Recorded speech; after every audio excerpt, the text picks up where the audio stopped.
Vamos começar então o nosso bate-papo? Quando a gente fala de análise de viabilidade, é importante a gente entender que qualquer projeto ele precisa gerar um valor econômico, gerar algo a mais do que você vai investir. Então, para a gente analisar esse valor econômico adicionado, o que a gente precisa analisar é o seguinte: receita menos custo menos despesa. Aí vamos chegar lá no lucro após o imposto de renda daquele projeto, e desse valor que a gente apurar, a gente abate o custo do capital e vê se sobrar um valor positivo, ou seja, se o lucro operacional for maior do que o custo do capital, legal, geramos valor para a empresa. Se for menor, né, não pagou o custo do capital. Às vezes o projeto, né, eu vou gastar 1 milhão para implementar esse projeto, e ele vai gerar para mim um retorno de 1.100.000. Vou ganhar 100. Mas se o custo do capital for 20%, você não ganhou. Né? Você não pagou nem o custo do capital. Né? Então, quando a gente fala em valor adicionado, esse lucro após o imposto de renda tem que ser maior do que o custo do capital.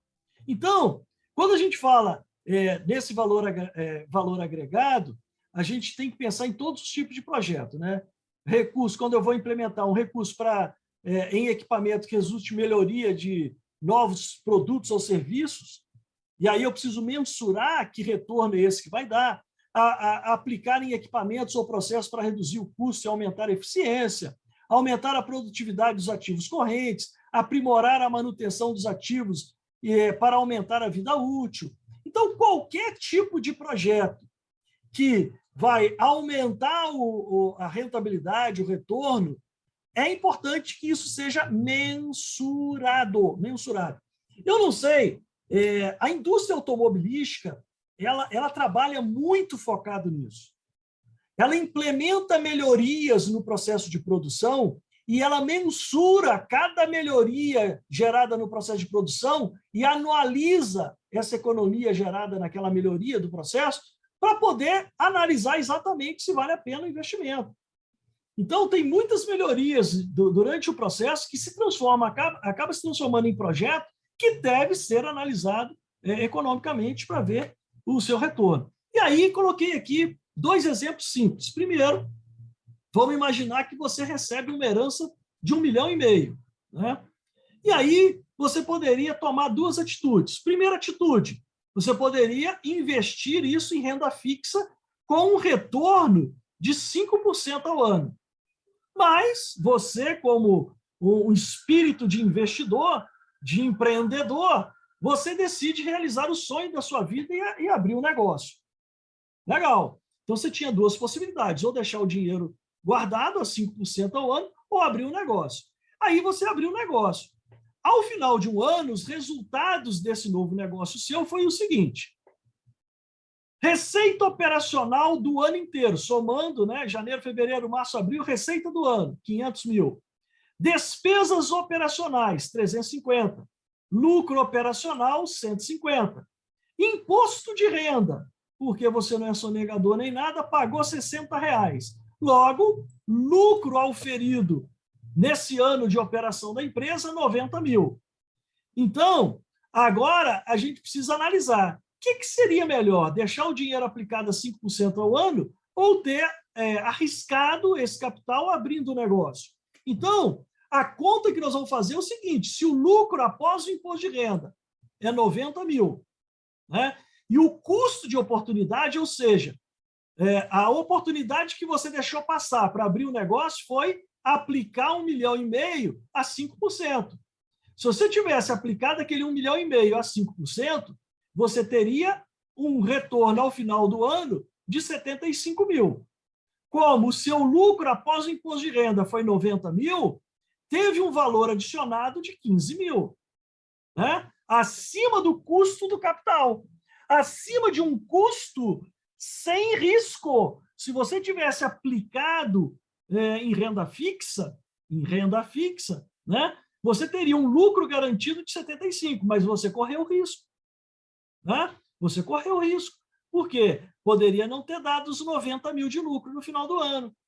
Então, quando a gente fala em análise de viabilidade, é exatamente esse tipo de decisão que a gente precisa tomar. O que vale a pena? Né? Aonde é melhor aplicar? Qual o risco que eu estou disposto a correr para, de repente, ganhar um pouco mais?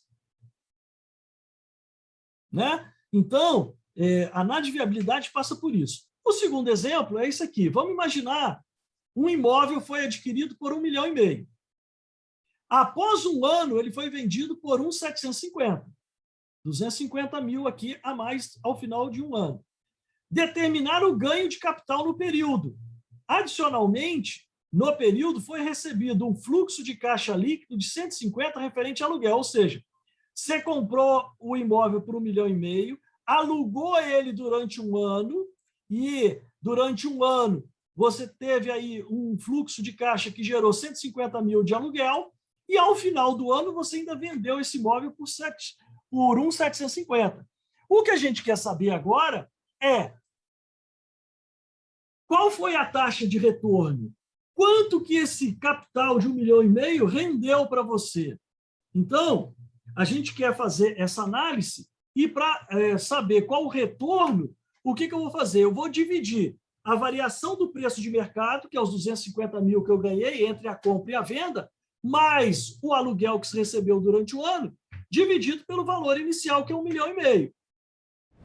Então, pegamos os 250 mil, que é a variação, mais o aluguel, dividido pelo capital inicial, e descobrimos, então, que a taxa de retorno desse investimento foi de 26,67 ao ano, que em relação à inflação atual, a gente poderia dizer que é um bom investimento. Foi um bom investimento fazer isso. Então, são formas de análise. Esses dois exemplos que eu acabo de mostrar para vocês são formas de análise de projetos. Né? Vale a pena ou não vale a pena? Qual o retorno? Então, o retorno ele pode ser medido em dinheiro ou ele pode ser medido em taxa de retorno. Né? Muito bem. Então, gente, isso é só o aperitivo inicial, era só para você entender, né, a importância da análise de viabilidade.